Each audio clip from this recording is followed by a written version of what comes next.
Guys, may panibagong video na naman tayo. Ngayon ituturo ko sa inyo kung paano mag-wiring ng water pump control. Kung meron kayong water pump sa bahay ninyo guys, ito ang gawin nyo. Kailangan nyo lagyan ng control para safety mag-running yung water pump natin na hindi madaling masira. So itong wiring natin guys ay automatic on and off yung water pump natin. Kapag na full na yung tangke natin sa tubig ay automatic patay.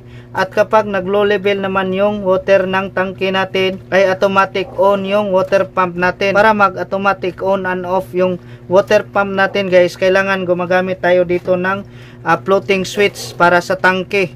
Ngayon, ang devices na ginagamit natin guys ay gumagamit tayo ng circuit breaker 20 amperes. Meron din tayo dito magnetic contactor para i-switch on yung water pump natin. At siyempre meron tayong protection. Ito ay overload relay para protektahan yung lifespan ng mga water pump or electric motor para hindi madaling masira o masunog.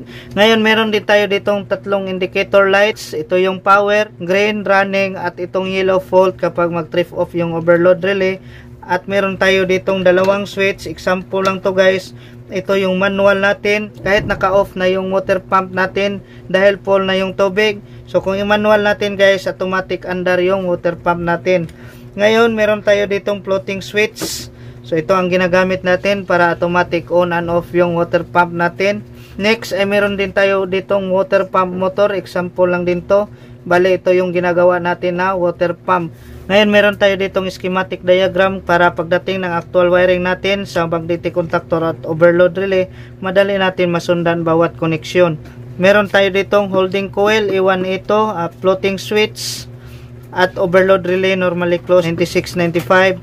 At dito na nakakonek yung line to. Makita nyo to, ito yung schematic diagram natin sa indicator lights, red, power, green, running, at yellow naman ang fault. Ngayon guys, simulan na natin ang pag-wiring ng water pump control natin. Ngayon sa diagram natin, line 1 ay papunta ng holding coil A1.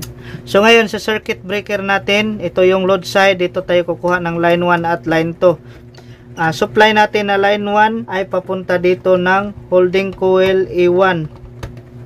Ayan, na-connect na. Next naman, dito sa kabila ng holding coil, ito yung ito ay dito nakakonect sa floating switch. Ngayon, mamaya na yan natin i-wiring. Unahin muna, i-diretso muna natin dito sa 96 overload relay normally closed. So, ito papunta ng 96 overload relay normally closed. Ito, holding coil, connect natin dito, ay papunta ito ng normally closed ng overload relay. Yan, na-connect na natin guys.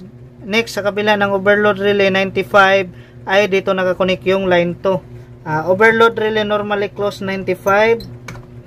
So dito tayo kukuha ng supply line to sa load side ng circuit breaker. Ngayon guys, na-connect na natin yung line 1 connection at line 2 connection. Ngayon pwede na natin subukan pa ganahin itong magnetic contactor kung automatic ba mag-hold yung coil, at ito namang overload relay kung automatic patay kapag nag-trip off yung overload relay. Ngayon on natin yung circuit breaker. Ayan, nag-hold na yan guys. At kung i-trip off natin, automatic bitaw yung holding coil. Yan, automatic bumitaw. So kailangan lang natin nito guys para mag-automatic. Gumagamit tayo ng floating switch para sa tangke natin. So ngayon guys, i-reset natin para bumalik kumagat yung holding coil. Mag-hold siya. Ayan, gumagana na yung magnetic coil, pati yung overload relay natin. Ngayon guys, lagyan na natin ito ng floating switch para mag-automatic on and off yung water pump natin. Next guys ay ikabit na natin yung floating switch natin. Makikita nyo dito sa floating switch, ito ay papunta dito sa floating switch. Dahil ito yung ito natin guys ay papunta dito ng normally closed 96. So tanggalin natin to at dito natin i-connect yung isang linya ng floating switch. Ayan, i-connect natin to. I-splice natin to guys. Kailangan hindi mag-lose contact.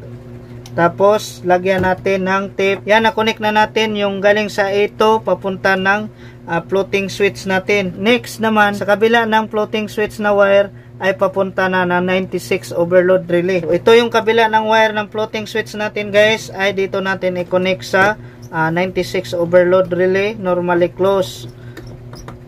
Yan, bale dinaan lang natin to sa switch guys, itong E1 papunta ng floating switch, tapos yung kabila ng wire ng floating switch ay dito na nakakonect yung normally close natin 96. Ngayon guys, tapos na natin makonect yung floating switch. Ngayon paganahin naman natin yung water pump natin guys. Example na to, ito yung water pump natin, itong valve na to. Ngayon guys, supplyan natin ng 220 volts itong water pump para gumagana. At dito tayo kukuha ng line 1 sa load side ng circuit breaker, papunta dito ng L1 sa magnetic contactor. So connect natin dito. Yan, na-connect na natin yung line 1. Sa line 2 naman tayo. Dito tayo kukuha sa load side ng circuit breaker, line 2. So dito siya papunta ng L3 ng magnetic contactor. Yan, na-connect na natin yung supply natin na 220 volts para dito sa line side ng magnetic contactor. Ito yung L1 at L3. Next, ito namang supply ng water pump natin. Ito yung line 1, line 2. Itong line 1 dito natin i-connect sa T1 ng overload relay. Next, ito namang linya natin na line 2 dito natin i-connect sa T3 ng overload relay. Yan, na-connect na natin yung supply ng water pump natin. So, galing sa load side ng circuit breaker, papunta dito ng line side ng magnetic contactor, L1, L3. At dito naman sa overload relay, dito siya lalabas sa T1, T2, T3 din ng overload relay. So, ngayon, meron na tayong supply ng water pump motor. Ngayon, test na natin guys. Yan, on na yung circuit breaker natin. Example, low level na yung tubig ng tangke natin, automatic under yung water pump natin. Ayan. So, nag-on na yung water pump natin, nagkakarga na yan ng tubig. At pagkatapos niya magkarga guys, puno na yung tangke. Kailangan mag-automatic off yung water pump natin dahil abot na yung level ng tubig ng floating switch natin. Ayan, automatic, patay na yung water pump. Next, ito namang manual switch natin. So, itong isang linya guys, dito natin ikabit sa normally close 96. So, itabi natin dito sa floating switch natin na isang linya. Dito natin i-connect itong isang linya ng manual switch. At ito namang isa ay papunta dito ng holding coil. Buka natin guys. Yan. On na yung circuit breaker natin.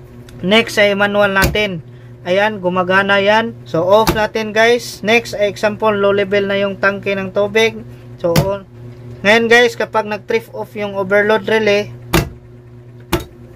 yan, nag-trip off na. So, automatic patay itong, kahit i-manual natin, hindi yan gagana para maprotektahan yung water pump natin. So, ganyan lang kadali mag-wiring ng water pump control guys. Next video natin guys, ito namang indicator light.